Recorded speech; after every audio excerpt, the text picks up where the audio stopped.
Quiero que meditemos en esta mañana en este tema de las aflicciones que nosotros sufrimos por amor de nuestro Señor Jesús. Y quiero que vayamos al texto de 2 de Corintios capítulo 1,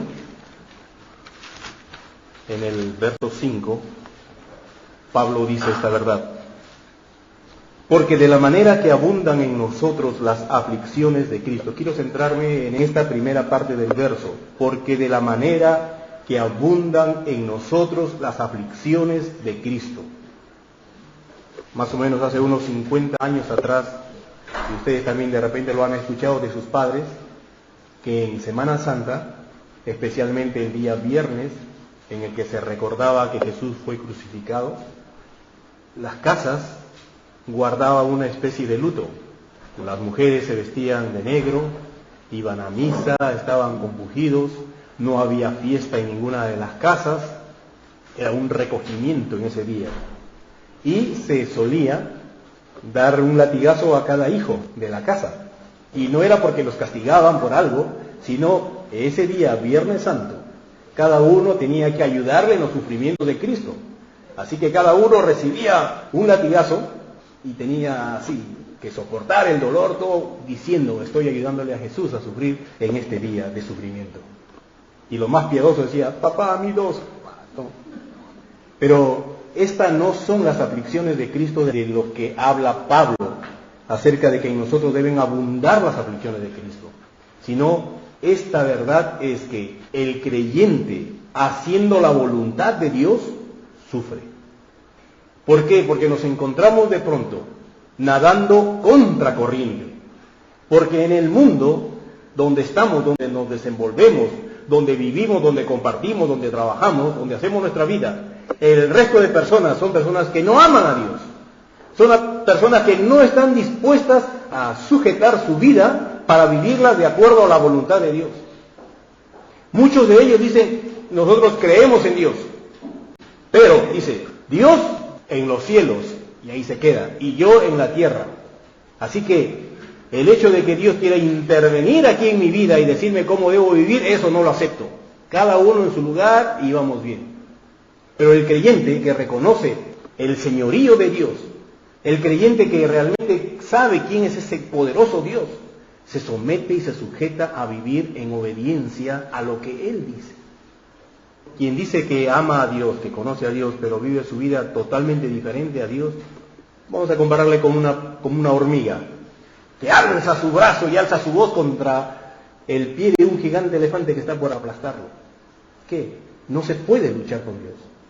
Dios, el grande, el poderoso que ha creado todo el cosmos, planeta, tras sistemas solares, galaxias y galaxias. Es increíble la fuerza y la capacidad que tiene este grandioso Dios para haber hecho todas esas cosas. Y nos ha rescatado y ha mostrado su amor para con nosotros. ¿Cómo no vamos a devolverle a ese Dios el respeto y el temor que Él se merece? Por eso es que el genuino creyente, el verdadero creyente, somete su vida para agradar a ese Dios. Y lo hace en todas las expresiones de su vida. Habla como es correcto. El cristiano, el verdadero cristiano, es una persona que tiene una palabra de gracia ante los oídos de los demás. Tiene una palabra sazonada, una palabra que no es corrupta como está acostumbrada a hablar las otras personas. En el hablar se conoce a un verdadero creyente. También en el vestir, el creyente se viste de tal modo que agrada a Dios y no a los hombres. Esta sociedad nos ha vendido la idea que, sobre todo en las mujeres, que las mujeres son mercancía sexual, y nos pone una serie de modas a ellas, con unas blusas escotadas y con unos pantalones tan ceñidas que hasta se les nota las venas que llevan debajo de la piel, y creen que ellas están a la moda así, y así deben ser, y es la filosofía del diablo la que se está metiendo y la que gira en torno a la sociedad, y el creyente no tiene que seguir esa corriente. Y el verdadero creyente entonces cuida incluso la forma como se viste. También el verdadero creyente cuida su cuerpo. No van a encontrar a un genuino creyente emborrachándose, o metiéndose droga al cuerpo, ni fumando, ni cometiendo fornicación antes del matrimonio ni fuera del matrimonio. Cuida su cuerpo. El creyente es uno que ama a Dios y ha entregado su vida completamente a Él y vive para agradar a ese Dios y no para agradar a los demás, ni mucho menos a sí mismo tampoco. Viviendo de esta forma, ¿qué logramos? Persecución y angustia. El que vive de una forma piadosa para con Dios, como dice el verso, abundan en nosotros las aflicciones de Cristo, porque ya los demás están que nos censuran, o se burlan, o nos rechazan, o nos insultan. Y eso es aflicción para el creyente. Cuando por causa de Dios nosotros vivimos de una forma correcta en un mundo que está corrupto, cuando vivimos de una forma justa en un mundo injusto, entonces nos señalan, nos hacen a un lado, nos aborrecen, nos insultan. Y eso es lo que decía Pablo. Y Pablo le dice a su hijo en la fe, que es Timoteo, le dice en 2 de Timoteo capítulo 3, el verso 10, y dice: tú sabes, Timoteo, tú lo sabes, me has oído y lo sigues. Has visto cómo es mi enseñanza, cómo es mi doctrina.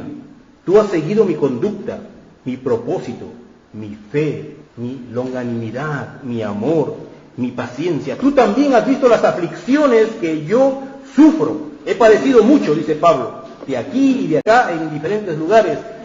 Me han perseguido mucho, pero tú también sabes que de todas ellas me ha librado el Señor.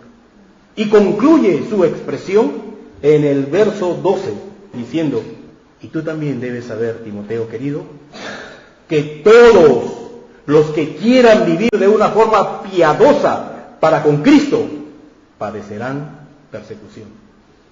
Que es inevitable que nosotros experimentemos ese tipo de aflicciones, de angustias, por vivir de una forma correcta para nuestro Señor.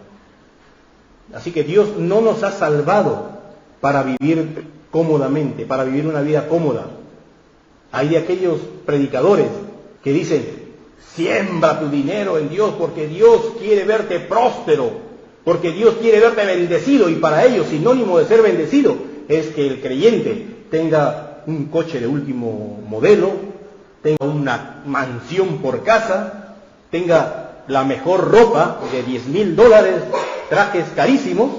Eso para ellos es bendición, y que el creyente tiene que llegar a ese tipo de bendición. Cuando la palabra de Dios nos dice que el verdadero creyente que vive para su Dios sufre más bien aflicciones, reproches, y vive de una forma angustiosa. Imagínense ustedes que Dios llame a uno de ustedes y les diga: yo quiero que tú seas mi siervo, pero no te cases ni tengas hijos.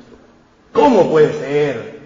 ¿Cómo puede ser que Dios me impida que yo me realice en la vida, que tenga una familia? Pero eso se lo dijo, por ejemplo, a un siervo suyo llamado Jeremías, a un profeta. Lo llamó a su servicio y le dijo: no te cases ni tengas hijos. Y parece un Dios cruel para un siervo de él.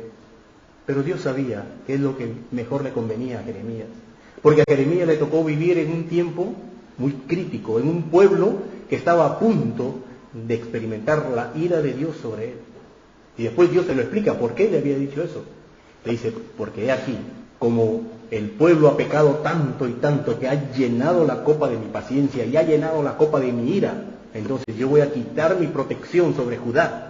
Y aquí un imperio conquistador, que son los babilónicos, va a venir y va a arrasar toda esta área. Y ellos tienen la costumbre de llegar a una ciudad y rodearla, y no dejar que nadie entre ni que nadie salga. ¿Y qué ocurre con los que están adentro? Empiezan a agotar sus provisiones, empiezan a tener hambre, empiezan a morirse de hambre. Y cuando ya están débiles, así debilitados, no tienen otro remedio que rendirse. Y si no se rinden, pues ya entrarán y encontrarán a una gente con poca fuerza para defenderse y los matarán. Y eso es lo que le dice Dios a Jeremías: he aquí la gente morirá de hambre, la gente caerá a espada, y ni siquiera los van a enterrar, sino que ahí se van a podrir encima y van a ser alimento para las aves de rapiña. Por eso, Jeremías, quiero evitarte mayores sufrimientos. No tengas esposa ni tengas hijos.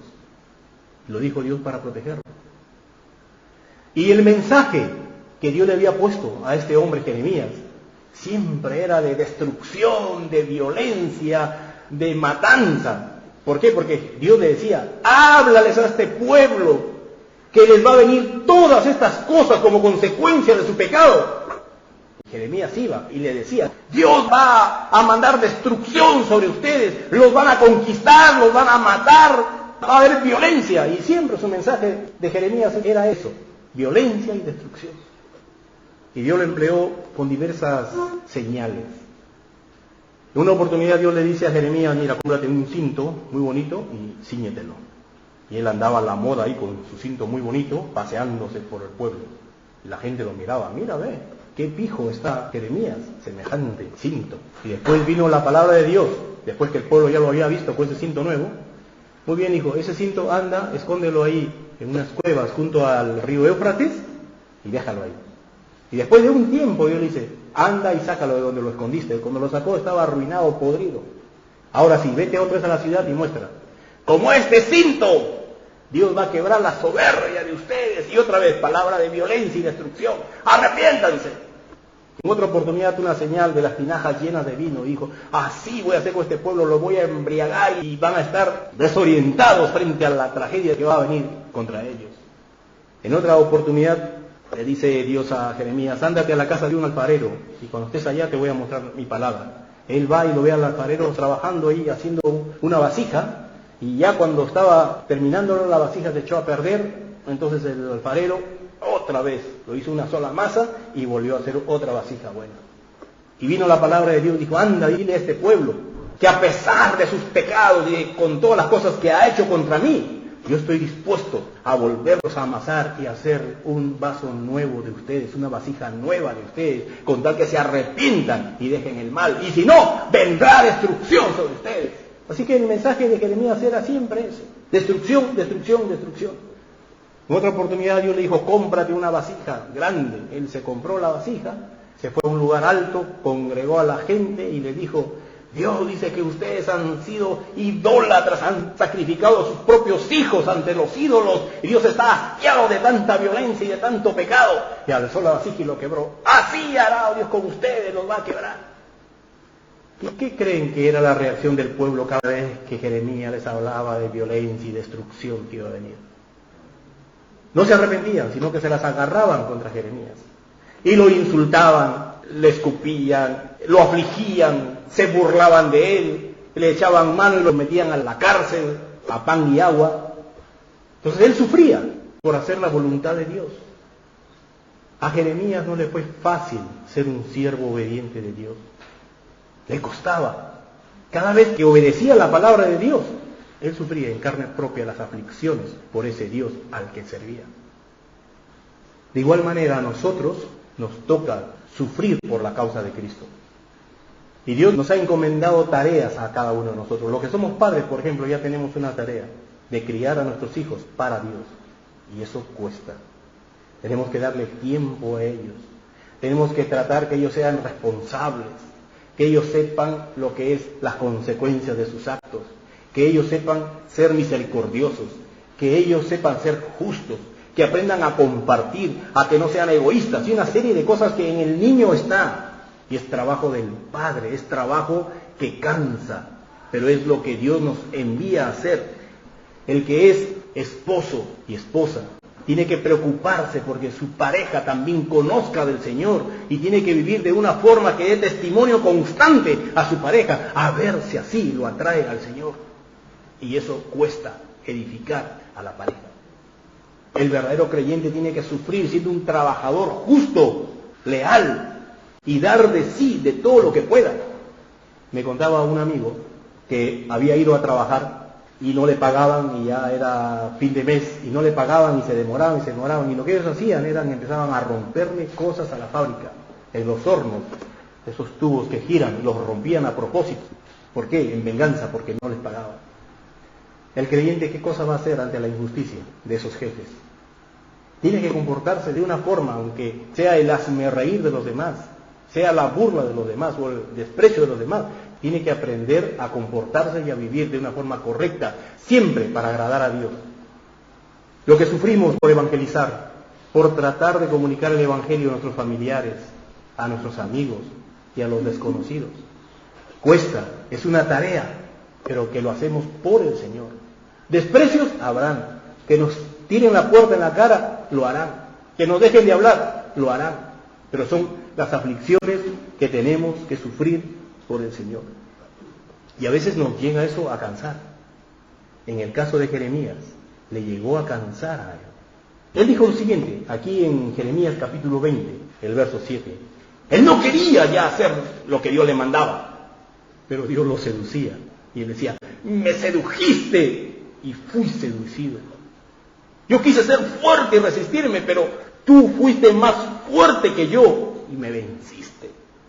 Cada día he sido escarnecido y todos, cada cual se burla de mí. Él ya no quería hacer la voluntad de Dios porque el resultado era escarnio, tribulación para con él.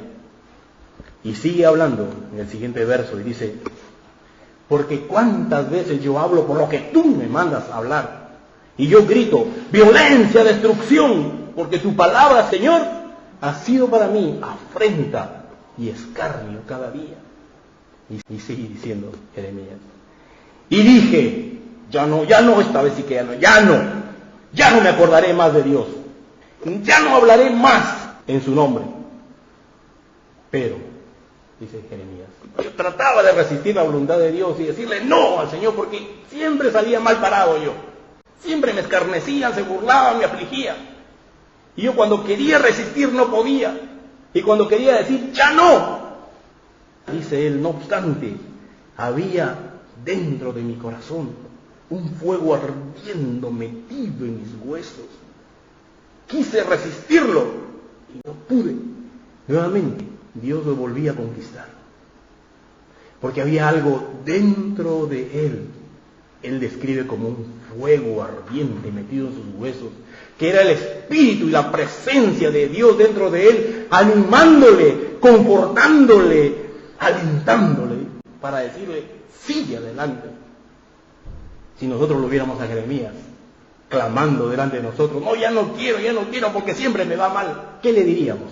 Ánimo, Jeremías, sigue para adelante, sigue, ¿no?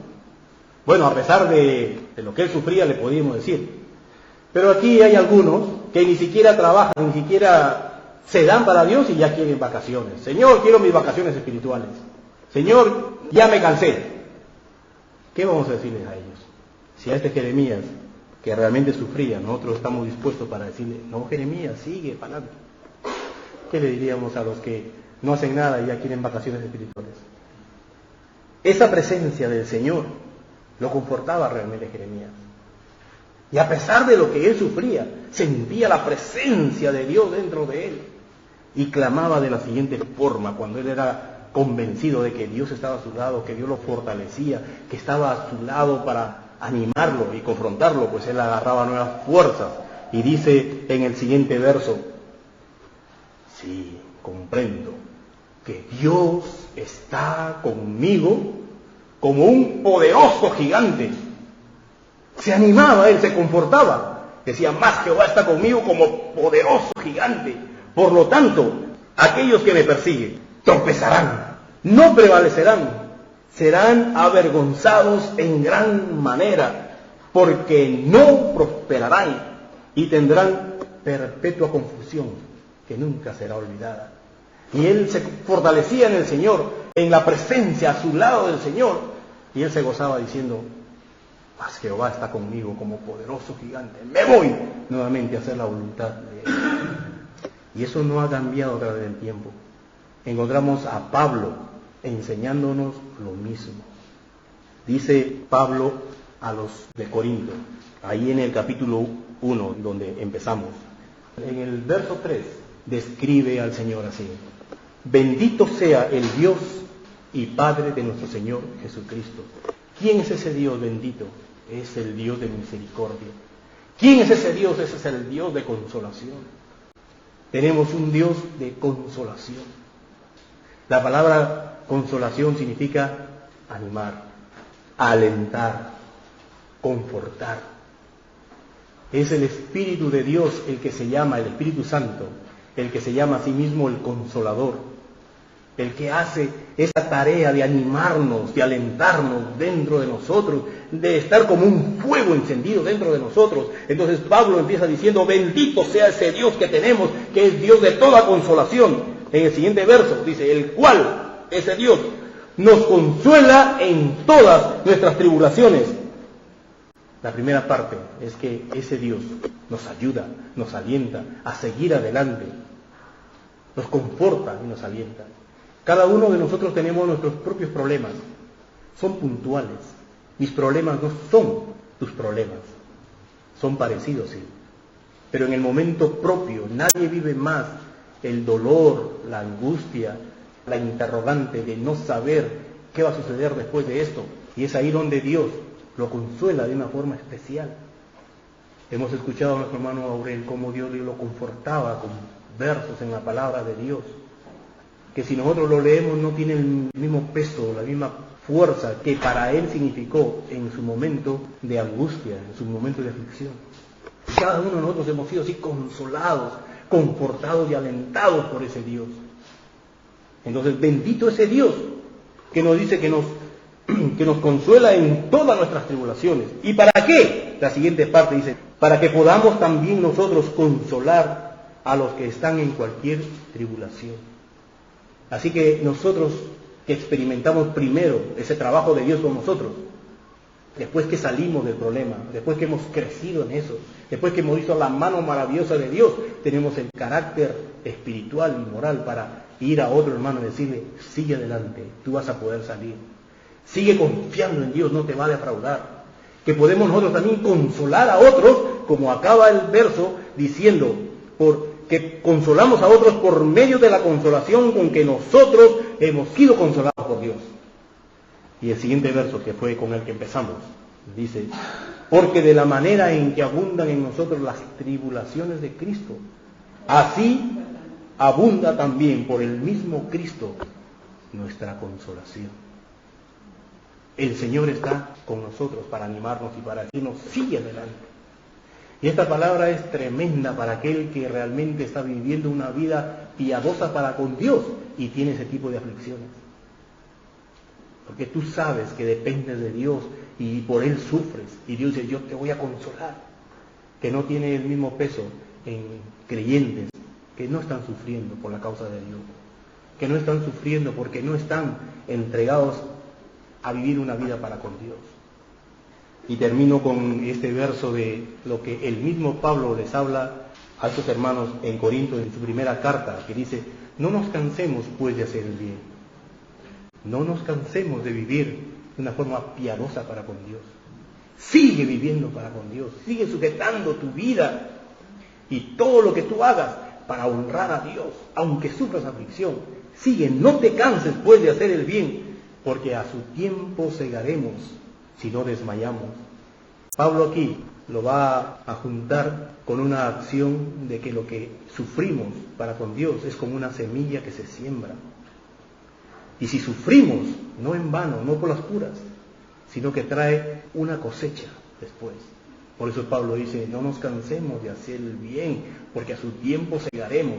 Y eso es lo que decía el salmista, que irá con lágrimas, andando y llorando el que va sembrando, el que va con la semilla, pero volverá cantando y alegre, feliz, trayendo las gavillas, trayendo la cosecha. Así que si nos toca sufrir por el Señor, que lo hagamos de buena manera, para agradar al Señor. Y Dios dice, pero también trae tu recompensa para contigo. En esta mañana hay una palabra de ánimo a ti. Sigue adelante. Sigue siendo justo todavía, sigue siendo santo todavía, sigue viviendo de la forma que le agrade a Dios y que le arranque sonrisas a Dios con tu vida. Ánimo, sigue adelante. Le oramos a este Dios.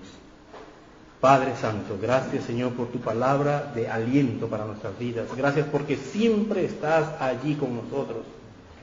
Y en los momentos más difíciles, más duros, tú resplandeces como una luz para decirnos, ahí estoy a tu lado como poderoso gigante.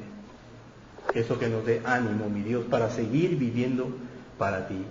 Gracias por esto en esta mañana, en el nombre de Jesús. Amén.